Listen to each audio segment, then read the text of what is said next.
Hello नमस्कार साथियों। स्वागत है आप सभी का एक बार फिर से AY5 ऑनलाइन क्लासेस के यूट्यूब चैनल पर।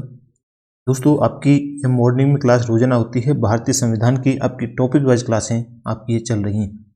इससे पहले हम 19 पार्ट कंप्लीट कर चुके हैं संविधान के अंतर्गत। आपकी यह क्लास है 20वीं क्लास आपकी है। आज हम शुरू करने वाले हैं। इसमें हम आज टॉपिक कवर करेंगे सर्वोच्च न्यायालय से संबंधित जितने भी इंपॉर्टेंट क्वेश्चन बन सकते हैं उन सभी क्वेश्चनों को इसमें कवर कराएंगे। आपके लिए इसकी सर्वोच्च न्यायालय से संबंधित 2 वीडियो आपकी आएंगी। आज ये पार्ट फर्स्ट है, सेकंड पार्ट आपका आएगा कल, जिसमें आपके एग्जाम जो आपका सभी एग्जाम्स हैं, कंपटीशन एग्जाम्स के लिए इम्पोर्टेंट यह क्लास रहने वाली है। तो आप वीडियो को शुरू से लेकर अंत तक जरूर देखें। वीडियो को लाइक कर दें। जो इस चैनल पर पहली बार जुड़ा है ना, उस चैनल को सब्सक्राइब जरूर कर लें, क्योंकि आपके लिए इंपॉर्टेंट क्वेश्चन के साथ हम प्रीवियस ईयर जो क्वेश्चन है उनको हम आपके लिए लेके आते हैं। इस वीडियो को शेयर कर दें अपने फ्रेंड सर्कल में। चलिए क्वेश्चनों को शुरू करने वाले हैं फर्स्ट क्वेश्चन से। पहला प्रश्न है, सभी क्वेश्चन इंपॉर्टेंट हैं। सभी आप जिनको इन क्वेश्चनों का आंसर आता है वो कमेंट में आंसर जरूर देते रहें। पहला प्रश्न है, भारतीय संविधान के किस भाग में संघीय न्यायपालिका का उल्लेख है? आपसे पूछा गया, पहला ही प्रश्न आपसे पूछ लेगा, भारतीय संविधान के किस भाग में संघीय जो न्यायपालिका होती है उसका उल्लेख किया गया है? बताइए। भाग सेकंड, भाग थर्ड, भाग फोर्थ, भाग 5। तो यह है आपका भाग 5 में आपको याद रखना है। जो भाग 5 है आपका, जिसमें आपका संघीय न्यायपालिका का उल्लेख किया गया है भारतीय संविधान के अंतर्गत, संविधान में याद रखना है भाग 5। डी ऑप्शन सही आंसर हो जाएगा। दूसरा प्रश्न है, संविधान के व्याख्याकार और संरक्षक कौन है? इंपॉर्टेंट क्वेश्चन है। एक एक क्वेश्चन आपके सिलेक्टेड क्वेश्चन इसमें लिए गए हैं। सभी इनका आंसर देते रहें। संविधान के व्याख्याकार और संरक्षक कौन है, बताइए। तो इसमें संविधान के व्याख्याकार संरक्षक की बात करें तो हम सर्वोच्च, ऑब्वियस सी बात है, सर्वोच्च न्यायालय ही इसका संरक्षक होता है कि हमारा भी संरक्षक कौन है? सर्वोच्च न्यायालय ही है। कानून से संबंधित जो भी जितने भी निपटारे करता है सर्वोच्च न्यायालय ही उसमें करता है। इसको ही अधिकार होता है। सी ऑप्शन इस प्रश्न का भी राइट आंसर हो जाएगा। अगला क्वेश्चन है, प्रश्न, भारतीय संविधान की व्याख्या करने का मुख्य अधिकार कौन है? मुख्य अधिकारी कौन है? यदि भारतीय संविधान की व्याख्या करनी है तो मुख्य अधिकारी कौन हो जाएगा? सर्वोच्च न्यायालय के ही पास यह अधिकार होता है। यदि वह भारतीय संविधान की व्याख्या करना चाहे तो वह उसका मुख्य अधिकारी माना जाता है सर्वोच्च न्यायालय। अगला क्वेश्चन है, प्रश्न है, निम्नलिखित में से किसके अंतर्गत भारत में सर्वप्रथम सर्वोच्च न्यायालय की स्थापना हुई थी? बताइए। इनमें से आपको बताना है किसके अंतर्गत भारत में सर्वप्रथम सर्वोच्च न्यायालय की स्थापना हुई थी। इंपॉर्टेंट क्वेश्चन है, इसे आप स्टार भी लगा सकते हैं, क्योंकि एग्जाम में काफ़ी बार ये क्वेश्चन आपसे पूछा गया है। तो इसका आंसर फटाफट से सभी का आना चाहिए। देखिए, इस प्रश्न का आंसर आपको ध्यान में रखना है, हमेशा याद रखना है। काफ़ी बार यह क्वेश्चन भी रिपीट होता हुआ आया है। तो इस प्रश्न का राइट आंसर क्या हो जाएगा? Regulating act. आप रेगुलेटिंग जो अधिनियम है आपने जब कब आया था? 1773 में। आपसे ये भी ध्यान रखना है, एक क्वेश्चन तो आपको बनता है, रेगुलेटिंग अधिनियम है वह कब आया था? 1773। और यह सर्वप्रथम सर्वोच्च न्यायालय की स्थापना भी 1773 में की गई थी। रेगुलेटिंग अधिनियम आया था उस टाइम। तो आपका ए ऑप्शन सही आंसर हो जाएगा, ए ऑप्शन। बढ़ते हैं अगले क्वेश्चन की ओर। भारत के सर्वोच्च न्यायालय की स्थापना हुई थी। भारत का जो सर्वोच्च न्यायालय है उसकी स्थापना की गई थी। बताइए कब स्थापना की गई थी? तो भारत के जो सर्वोच्च न्यायालय है उसकी स्थापना भारत सरकार अधिनियम 1935 के अधीन की गई थी। भारत सरकार अधिनियम 1935 के, भारत सरकार अधिनियम 1935 के अधीन में की गई थी। सी ऑप्शन सही आंसर हो जाएगा। नेक्स्ट क्वेश्चन है, मूल रूप से संविधान में सर्वोच्च न्यायालय में मुख्य न्यायाधीश के अतिरिक्त कितने न्यायाधीशों की व्यवस्था की थी? बताइए। तो कितने न्यायाधीशों की व्यवस्था की गई थी? तो इसमें आपका राइट आंसर हो जाएगा 7 न्यायाधीशों की व्यवस्था की गई थी। बी ऑप्शन सही हो जाएगा। अगला क्वेश्चन है, वर्तमान में, नेक्स्ट प्रश्न है आपका, वर्तमान में सर्वोच्च न्यायालय में मुख्य न्यायाधीश के अतिरिक्त कितने न्यायाधीशों का प्रावधान किया गया है? बताइए। वर्तमान में आपको बताना है। देखिए, इस प्रश्न का आपका राइट आंसर क्या हो जाएगा? वर्तमान में यदि हम बात करें तो वर्तमान में 33 न्यायाधीश हैं मुख्य सर्वोच्च न्यायालय के मुख्य न्यायाधीश के अतिरिक्त। इनके यदि हम मुख्य न्यायाधीश को मिला देते हैं तो प्लस में 1 कर देते हैं, कितना हो जाएगा? 34 आपके सामने न्यायाधीश हो जाएंगे। 34 आपके टोटल वर्तमान में है। लेकिन आपसे क्वेश्चन पूछा गया है सर्वोच्च न्यायालय के मुख्य न्यायाधीश को हटाकर कितने अतिरिक्त न्यायाधीश का प्रावधान किया गया है? तो 33 न्यायाधीश हैं आपके वर्तमान में, याद रखना है। बढ़ते हैं अगले क्वेश्चन की ओर। एक एक प्रश्न इंपोर्टेंट है। प्रश्न है, उच्चतम न्यायालय के न्यायाधीशों की संख्या में वृद्धि करने की शक्ति किसके पास है? यदि अगर उच्चतम न्यायालय के न्यायाधीशों की संख्या में यदि वृद्धि करनी है, वह शक्ति किसके पास होती है? तो यह शक्ति आपके संसद के पास होती है, हमेशा याद रखना, संसद के पास में यह शक्ति होती है। सी ऑप्शन से हो जाएगा। नेक्स्ट प्रश्न है, सर्वोच्च न्यायालय के न्यायाधीशों की निम्न में से कौन सी अहर्ता होनी चाहिए? बताइए, सर्वोच्च न्यायालय के न्यायाधीशों की निम्न में से कौन सी अहर्ता होनी चाहिए? इसमें देखिए, सबसे पहले फर्स्ट नंबर में दे रखा है, वह किसी भी एक या अधिक उच्च न्यायालयों में लगातार कम से कम 5 वर्ष तक न्यायाधीश के रूप में कार्य कर चुका हो। यह सही है, कम से कम 5 वर्ष तक न्यायाधीश के रूप में कार्य कर चुका हो। सेकंड है, बी है, वह किसी एक या अधिक उच्च न्यायालयों में लगातार यदि 10 वर्ष तक अधिवक्ता रहा हो तो भी है आपका सर्वोच्च न्यायालय के न्यायाधीशों को आपकी अर्हता हुई। नेक्स्ट, वह एक पारंगत विधिवेत्ता होना चाहिए। यह भी सही है। तो इसमें आपका राइट आंसर क्या हो जाएगा? डी ऑप्शन में सही होगा, उपयुक्त में से कोई भी हो, यानी कि इन तीनों में से कोई भी हो, यह आपका डी ऑप्शन सही आंसर हो जाएगा। इस प्रश्न का डी ऑप्शन करेक्ट आंसर होगा। नेक्स्ट प्रश्न है, सर्वोच्च न्यायालय के मुख्य न्यायाधीश की नियुक्ति कौन करता है? सर्वोच्च न्यायालय के मुख्य न्यायाधीश की यदि हम नियुक्ति की बात करें तो कौन करता है, बताइए? तो इनकी नियुक्ति आपकी राष्ट्रपति ही करेगा। डी ऑप्शन से हो जाएगा, राष्ट्रपति के द्वारा इनकी नियुक्ति की जाती है। नेक्स्ट प्रश्न है, सर्वोच्च न्यायालय के अन्य न्यायाधीशों की नियुक्ति कौन करता है? सर्वोच्च न्यायालय के अन्य न्यायाधीशों की नियुक्ति भी कौन करेगा? तो राष्ट्रपति के द्वारा ही की जाती है। ए ऑप्शन सही हो जाएगा। अगला क्वेश्चन है, 12वां प्रश्न, भारत के कार्यवाहक मुख्य न्यायाधीश की नियुक्ति कौन करता है? भारत के कार्यवाहक मुख्य न्यायाधीश की जो नियुक्ति है वह कौन करता है? तो यह किसके पास अधिकार होता है? भारत के मुख्य न्यायाधीश के पास नहीं होगा, आपको याद रखना है, यहाँ पर राष्ट्रपति के पास होता है। सी ऑप्शन से हो जाएगा, राष्ट्रपति के पास में। नेक्स्ट प्रश्न है, राष्ट्रपति सर्वोच्च न्यायालय के अन्य न्यायाधीशों की नियुक्ति में किससे परामर्श करते हैं? राष्ट्रपति सर्वोच्च न्यायालय के अन्य न्यायाधीशों की नियुक्ति में किससे परामर्श करते हैं? बताइए, इस प्रश्न का आंसर क्या होगा? तो यह ऑब्वियस सी बात है, परामर्श लेना है तो वह किसके पास जाएंगे? सर्वोच्च न्यायालय के मुख्य न्यायाधीश से। ए ऑप्शन से हो जाएगा, सर्वोच्च न्यायालय के मुख्य न्यायाधीश से, आपका ए ऑप्शन सही होगा। अगला क्वेश्चन है, सर्वोच्च न्यायालय में तथार्थ न्यायाधीशों की नियुक्ति किस देश की न्याय प्रणाली से प्रेरित है? सर्वोच्च न्यायालय में तथार्थ न्यायाधीशों की जो नियुक्ति है वह किस देश की न्यायालय प्रणाली से प्रेरित है? तो यह आपको याद रखना है, फ्रांस की न्याय प्रणाली से प्रेरित है। डी ऑप्शन से हो जाएगा, फ्रांस इस प्रश्न का राइट आंसर हो जाएगा। नेक्स्ट प्रश्न है, भारतीय संविधान में तथार्थ न्यायाधीशों की नियुक्ति का प्रावधान किया गया है। भारतीय संविधान के अंतर्गत तथार्थ न्यायाधीशों की जो नियुक्ति का प्रावधान है वह किया गया है सर्वोच्च न्यायालय में, उच्च न्यायालय में, जनपद एवं सत्र न्यायालय में, या फिर इनमें से सभी।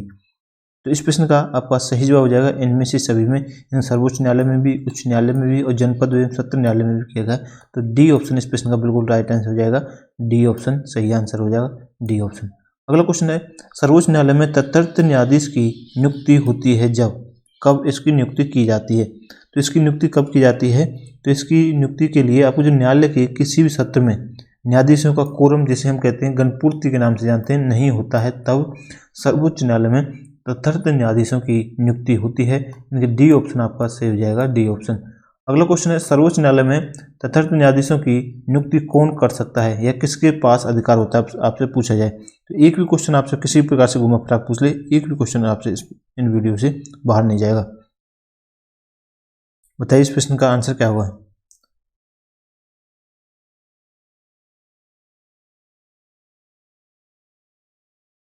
इस प्रश्न का राइट आंसर क्या हो जाएगा, बताइए? तो इसका राइट आंसर हो जाएगा, राष्ट्रपति की अनुमति प्राप्त कर सर्वोच्च न्यायालय का मुख्य न्यायाधीश, आपका डी ऑप्शन सही हो जाएगा, डी ऑप्शन। अगला क्वेश्चन है, सर्वोच्च न्यायालय में न्यायाधीश नियुक्त होने के लिए व्यक्ति को कम से कम कितने वर्ष उच्च न्यायालय का एडवोकेट होना चाहिए? बताइए, कम से कम कितने? तो अभी मैंने आपको बताया था, इससे पहले आपके जो 3 ऑप्शन थे, तीनों में से कोई भी हो, उस क्वेश्चन में तो आपको बताया था 10 वर्ष उसका आपका होना चाहिए। 10 वर्ष राइट आंसर हो जाएगा। 10 वर्ष 18वें प्रश्न का 10 वर्ष राइट आंसर हो जाएगा। अगला क्वेश्चन है, भारत के सर्वोच्च न्यायालय का एक न्यायाधीश कितनी उम्र तक अपने पद पर बना रह सकता है? तो वह कितनी उम्र तक रह सकता है? डेट उम्र आपको एज याद रखनी, 65 वर्ष तक आपका राइट आंसर हो जाएगा। ए ऑप्शन से होगा 65 वर्ष। अगला क्वेश्चन है, उच्चतम न्यायालय के न्यायाधीशों की सेवानिवृत्ति की आयु कितनी है? उच्चतम न्यायालय के जो न्यायाधीशों की जो सेवानिवृत्ति की आयु है वह कितनी है, बताएं? तो आपकी यह आयु कितनी है? 65 वर्ष है। ये ऑप्शन सही हो जाएगा। अगला क्वेश्चन है, 21वें पे, सर्वोच्च न्यायालय का न्यायाधीश कितनी आयु तक कार्यरत रहता है? सर्वोच्च न्यायालय का जो न्यायाधीश है कितनी आयु तक कार्यरत रहता है? तो इसमें से कोई नहीं, आपका डी ऑप्शन हो जाएगा। कोई 65 वर्ष उसकी आयु रखी गई है, ये आपका इसमें राइट आंसर हो जाएगा डी ऑप्शन। नेक्स्ट प्रश्न है, सर्वोच्च न्यायालय के न्यायाधीशों को उसके पद से केवल किन प्रमाणित आधारों पर हटाया जा सकता है? बताइए, कदाचार, असमर्थता, उपयुक्त दोनों, उपयुक्त में से कोई नहीं। तो किसके आधार पर हटाया जा सकता है? तो आपको देख, कदाचार के आधार पर उन्हें प्रमाणित आधारों पर हटाया जा सकता है, असमर्थता के आधार पर तो सी ऑप्शन से हो जाएगा, उपयुक्त दोनों, आपका सी ऑप्शन से होगा। नेक्स्ट प्रश्न है, सर्वोच्च न्यायालय के न्यायाधीश को कदाचार और असमर्थता के प्रमाणित आधारों पर संसद किस तरह महाभियोग का प्रस्ताव पारित कर सकती है? महाभियोग की जो प्रक्रिया है किस तरह से प्रस्ताव पारित कर सकते हैं? देखिए, सबसे पहले तो आपको याद रखना है, सर्वोच्च न्यायालय के न्यायाधीश के विरुद्ध महाभियोग की प्रक्रिया नहीं होती है। इनके उपयुक्त में से कोई नहीं, आपका राइट आंसर हो जाएगा डी ऑप्शन से होगा, उपयुक्त में से कोई नहीं। नेक्स्ट प्रश्न है 25वां प्रश्न,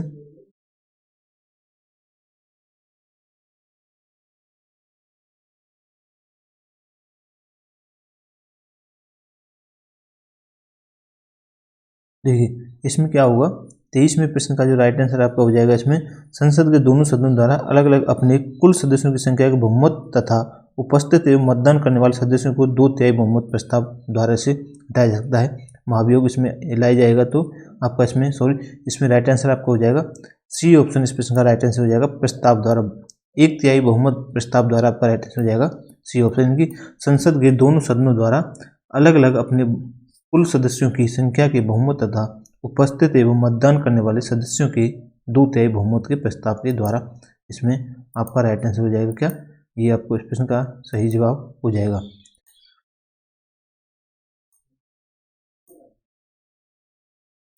तो आपका सी ऑप्शन सही आंसर हो जाएगा। अगला क्वेश्चन है, सर्वोच्च न्यायालय के न्यायाधीश के विरुद्ध महाभियोग का प्रस्ताव पारित हो जाने पर पदच्युत का आदेश कौन जारी कर सकता है? बताइए, यह आदेश कौन जारी कर सकता है? तो यह आदेश आपका राष्ट्रपति ही जारी करेगा, बी ऑप्शन से हो जाएगा राष्ट्रपति। अगला क्वेश्चन है, सर्वोच्च न्यायालय के किस न्यायाधीश के विरुद्ध 11 मई 1993 को लोकसभा में लाया गया महाभियोग प्रस्ताव असफल रहा था? तो वे थे आपके न्यायमूर्ति वी रामास्वामी। न्यायमूर्ति वी रामास्वामी के विरुद्ध लाया गया था, 11 मई 1993 को लोकसभा में लाया गया था, सर्वोच्च न्यायालय में महाभियोग प्रस्ताव आपको लाया गया था। अगला क्वेश्चन है, सर्वोच्च न्यायालय के मुख्य न्यायाधीश को प्रति माह कितना वेतन मिलता है? प्रति माह कितना वेतन मिलता है, बताएं।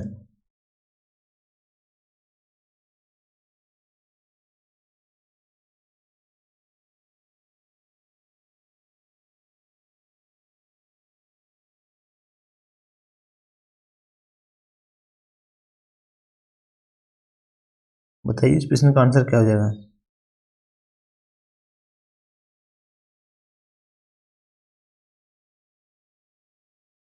तो इस प्रश्न का आपका राइट आंसर क्या हो जाएगा? 2,80,000 रुपये आपका प्रति माह इनकी आपको वेतन मिलता है, सी ऑप्शन से हो जाएगा सी ऑप्शन।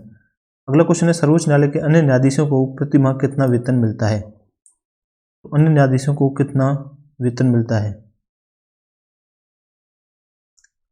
देखिए, वेतन से संबंधित क्वेश्चन काफ़ी बार एग्जाम में पूछा गया है, तो उन्हें 2.5 लाख रुपये, इनके 2,50,000 रुपये आपको बी ऑप्शन से हो जाएगा, बी ऑप्शन सही होगा। नेक्स्ट प्रश्न है, जब राष्ट्रपति और उपराष्ट्रपति दोनों के पद खाली हों तो उनके काम कौन करेगा? यदि राष्ट्रपति और उपराष्ट्रपति दोनों के पद खाली हों तो काम कौन करता है? भारत के मुख्य न्यायाधीश के हाथ में उसकी बागडोर होती है, उसमें भारत के मुख्य न्यायाधीश, सी ऑप्शन आपसे आंसर सही हो जाएगा। नेक्स्ट प्रश्न, निम्नलिखित में से भारत के किस मुख्य न्यायाधीश ने राष्ट्रपति के रूप में काम किया? बताइए, राष्ट्रपति के रूप में काम किया था? तो इसका राइट आंसर होगा जस्टिस एम हिदायतुल्लाह के। जस्टिस एम हिदायतुल्लाह ने भारत के मुख्य न्यायाधीश ने जो राष्ट्रपति के रूप में कार्य किया था, ये ऑप्शन से हो जाएगा जस्टिस एम हिदायतुल्लाह। नेक्स्ट प्रश्न है, सेवानिवृत्ति के पश्चात सर्वोच्च न्यायालय के न्यायाधीश का वकालत कर सकते हैं? सेवानिवृत्ति के पश्चात सर्वोच्च न्यायालय के न्यायाधीश वकालत कर सकते हैं? तो इसका राइट आंसर होगा किसी भी न्यायालय में वकालत नहीं कर सकते हैं सेवानिवृत्ति के बाद सर्वोच्च न्यायालय के न्यायाधीश, डी ऑप्शन सही हो जाएगा। नेक्स्ट प्रश्न है, सर्वोच्च न्यायालय के अधिकार क्षेत्र में वृद्धि करने का अधिकार किससे प्राप्त है? तो वृद्धि करने का अधिकार है वह आपका संसद के पास होता है, सी ऑप्शन से हो जाएगा, संसद के पास में वृद्धि करने का अधिकार होता है। नेक्स्ट प्रश्न है, सर्वोच्च न्यायालय के न्याय के कामकाज के लिए किस भाषा का प्रयोग किया जाता है? देखिए, क्वेश्चन काफ़ी बार पूछा गया है, सर्वोच्च न्यायालय के जो न्यायिक कामकाज है उसके लिए किस भाषा का प्रयोग किया जाता है? तो हमेशा आपको याद रखना है हिंदी भाषा का उसमें प्रयोग नहीं किया जाता है, अंग्रेजी का उसमें प्रयोग किया जाता है। बी ऑप्शन से हो जाएगा अंग्रेजी भाषा का, क्योंकि इंग्लिश का इसमें प्रयोग किया जाता है। अगला क्वेश्चन है, सर्वोच्च न्यायालय किस संस्था का निरीक्षण कर सकता है? सर्वोच्च न्यायालय किस संस्था का निरीक्षण कर सकता है, बताइए। तो वह आपका अधीनस्थ न्यायालय का निरीक्षण करने का अधिकार उसके पास होता है। सी ऑप्शन से हो जाएगा अधीनस्थ न्यायालय का निरीक्षण कर सकता है। अगला क्वेश्चन है, भारत की न्यायपालिका है, भारत में न्यायपालिका है किस प्रकार के? स्वतंत्र, संसद के अधीन, राष्ट्रपति के अधीन या फिर प्रधानमंत्री के अधीन? तो आपकी भारत में जो न्यायपालिका है वह आपकी किस प्रकार की? स्वतंत्र एक न्यायपालिका है। ए ऑप्शन से हो जाएगा स्वतंत्र। अगला क्वेश्चन है, प्रश्न, भारत की न्यायपालिका का स्वरूप किस प्रकार का है? भारत में न्यायपालिका का जो स्वरूप है वह किस प्रकार का है? एकीकृत स्वरूप है, याद रखना है। बी ऑप्शन से हो जाएगा एकीकृत स्वरूप। 36वां प्रश्न है, राष्ट्रपति और उपराष्ट्रपति के निर्वाचन में विवाद के मामले में किसको प्रस्तुत किया जाता है? राष्ट्रपति और उपराष्ट्रपति के निर्वाचन में विवाद के मामले में किसको प्रस्तुत किया जाता है? तो इसमें आपके प्रस्तुत करेगा इसमें भारत का उच्चतम न्यायालय को, भारत के उच्चतम न्यायालय को इसमें प्रस्तुत किया जाता है। सी ऑप्शन से हो जाएगा। नेक्स्ट प्रश्न है, राष्ट्रपति और उपराष्ट्रपति से संबंधित चुनाव विवादों को सुलझाने का अधिकार उच्चतम न्यायालय को है, यह है उसका क्या होता है? मामलों को सुलझाने के लिए जो अधिकार उच्चतम न्यायालय को होता है वह उसका क्या है? तो यह इसका मौलिक अधिकार है उच्चतम न्यायालय का। ए ऑप्शन सही हो जाएगा। नेक्स्ट प्रश्न है, राष्ट्रपति कानूनी मामलों में किससे परामर्श ले सकता है? यदि राष्ट्रपति को कानूनी मामले में यदि परामर्श लेना है तो वह किससे परामर्श ले सकता है, बताइए। तो वह आपको सर्वोच्च न्यायालय से परामर्श ले सकता है, लेकिन सर्वोच्च न्यायालय से देने के लिए बाध्य नहीं होती है, याद रखना है। डी ऑप्शन सही हो जाएगा सर्वोच्च न्यायालय। नेक्स्ट प्रश्न है, उच्चतम न्यायालय को परामर्शदात्री बनाया गया है किस अनुच्छेद के अंतर्गत? इंपोर्टेंट क्वेश्चन है, ये काफी बार क्वेश्चन आपसे रिपीट हुआ है, इस क्वेश्चन को आपको ध्यान में रखना है। उच्चतम न्यायालय को परामर्शदात्री बनाया गया है किस अनुच्छेद के अंतर्गत? यह अनुच्छेद 143 में कहा गया है कि उच्चतम न्यायालय परामर्शदात्री होता है, इनकी परामर्श दे सकता है। सी ऑप्शन से हो जाएगा उच्च अनुच्छेद 143। नेक्स्ट प्रश्न है, और आज का अंतिम प्रश्न, न्यायिक पुनर्विलोकन का अधिकार किसे है? न्यायिक पुनर्विलोकन का अधिकार है वह किसे होता है, बताइए। इसका आंसर क्या होगा?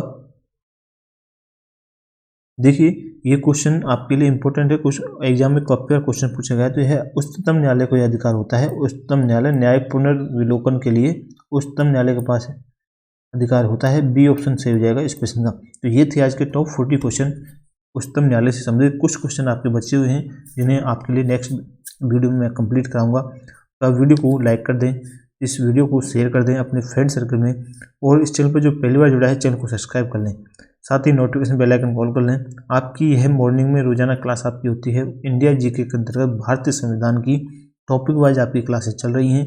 इवनिंग में आपकी सामान्य विज्ञान की क्लास, आपकी बहुत ही बेहतरीन क्लासें आपकी रोजाना होती हैं, उन्हें भी देखना न भूलें। मिलते हैं नेक्स्ट वीडियो के साथ, तब तक के लिए धन्यवाद। जय हिंद।